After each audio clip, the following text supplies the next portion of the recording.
amici non siamo mai stati, conferenze non te l'ha già mai dato. Anzi, se ha già essere sincero, lo primo minuto tu non mi sei mai piaciuto. Non lo so perché, ma fui più forte di me. Non mi ispiravi nessuna fiducia.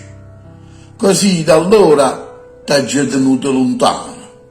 E meno male, perché cose che hai già venuto a sapere, cose brutte che riguardano a te, sono peggio ancora e come pensavo. È inutile che ti riga e ti conti, perché sono squallide e ne sono tante. E quella fra tutte che mi dà più fastidio è quella che hai ritto parlando di me. Ma ti rendi conto che differenza c'è sta tra quella che sì e quella che so? Ma ti rendi conto chi è la famiglia tua e chi è la famiglia mia?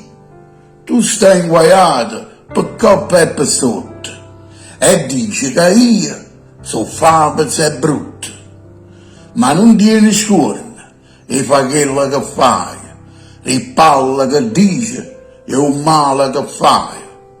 Con sta lingua di serpente, velenosa e tagliente, si capace di buttare in da chiave cristiana, santa e povera gente. E allora sta a sentire, una volta e per sempre, si può sta quieta, rinda l'utamma tua, state zitta e fatti i fatti tuoi, mettiti al posto perché mo basta. Come campo è quello che fai, a me non me ne è fottuto mai, ma riguardo a me mi ha lasciato stare.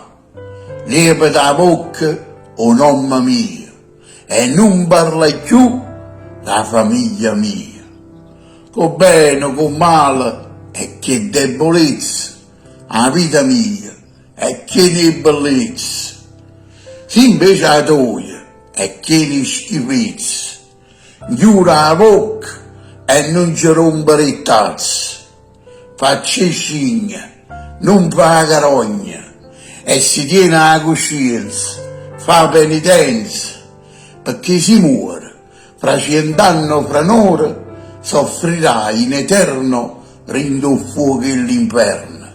E ricordati, se argento, si ora, o si immonnezza, e parli me, non stai all'altezza.